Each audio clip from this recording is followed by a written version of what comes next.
I'm Dr. Revels, and you're listening to the REVELSations podcast. Please subscribe, rate, and review wherever you get your podcast. Hit the thumbs up button, share this with somebody, and let them know that you are listening. We're all family and friends here, so you can call me Rev. The topic of today's short talk is perfection is the enemy of good. Perfection is the enemy of good. Let's get into some dictionary definitions so we're all on the same page here, like we like to do on the REVELSations podcast.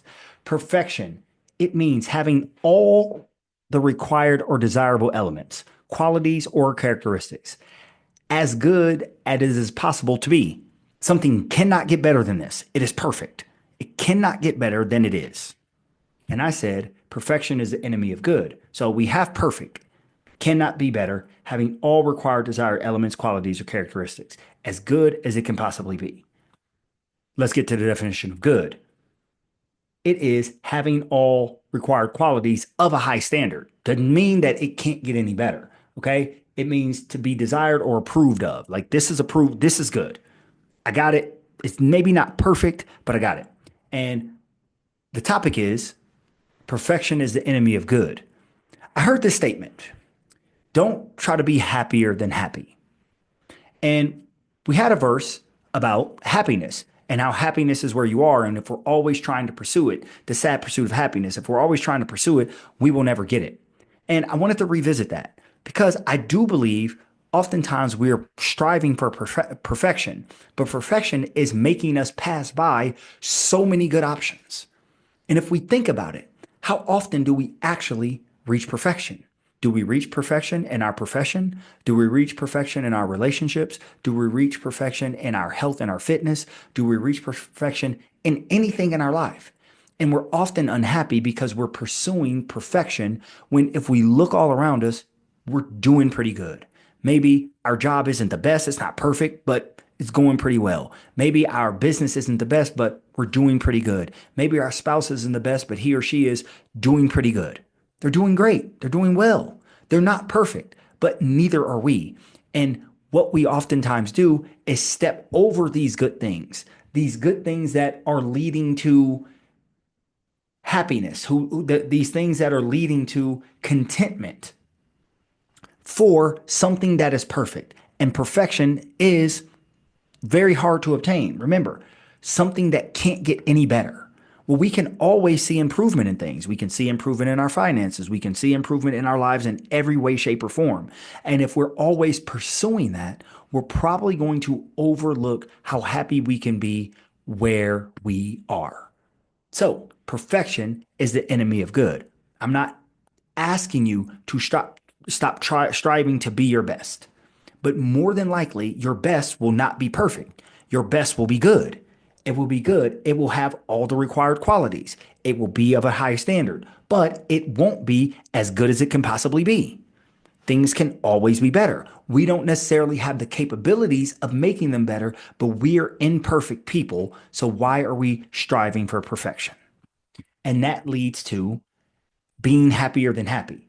The phrase don't be happier than happy suggests that we shouldn't strive to achieve a state of happiness that is beyond the natural or achievable level of happiness, but rather be content with the happiness we already have. Again, not stepping over good to get to perfection. I like to say we will not settle for good when great is attainable. I do believe that. I believe we can be better than good, but I never say we should not settle for good or great when perfection is attainable because perfection is rarely, if ever, attainable. And on our path to trying to get to perfection, that sad pursuit of happiness is going to keep us from being happy where we are. So look at our relationships that we have. You have your partner, you have your spouse, and that spouse is not perfect, but they're doing pretty good. They're not the exact look that you want them to have, or they don't have the exact attitude that you want them to have, or they don't have the exact money you want them to have, or whatever it is. Do you? Are you perfect? Do you have the exact look that they want, the exact monetary value that they want, or whatever it is, the exact attitude? You say the exact things all the time.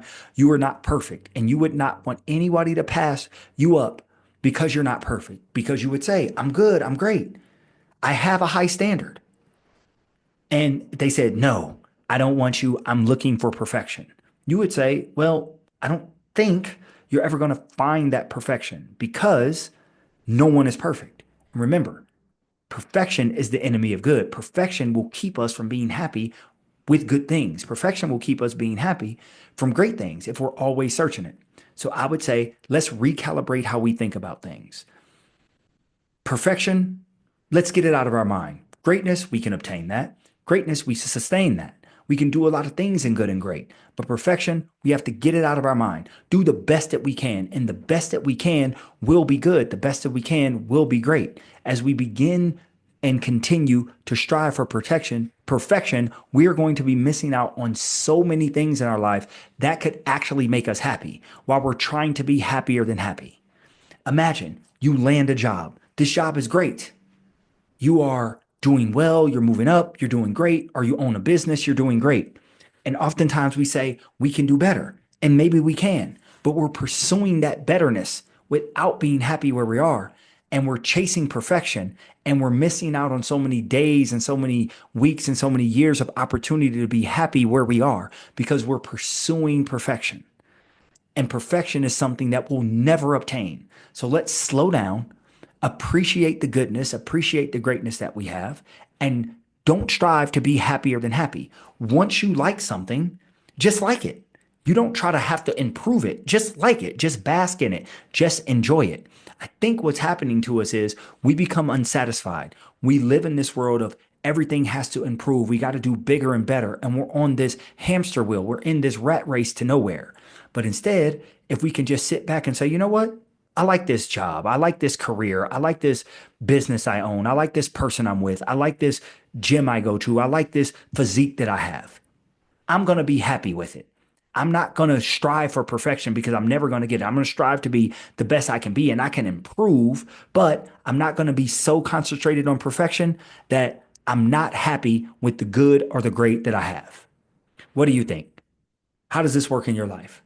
Have you ever strived for perfection and not been happy with the good? And then you look back later and say, you know what I had wasn't that bad. I have tried to climb this ladder, and now I realize that it's leaning against the wrong wall. I've climbed to the mountaintop, and I still don't think I'm high enough. What a sad case to be. What a sad mental state to be in. Again, I'm Dr. Revels. Please subscribe, rate, review wherever you get your podcasts. Thank you for listening to the Revelation Podcast. Please contact the show directly, revelationpodcast@gmail.com. You can also hit me up on social media at Instagram, Facebook, and TikTok. I am because we are. Hallelujah, holla back. Peace. Yeah, the Revelations now televised.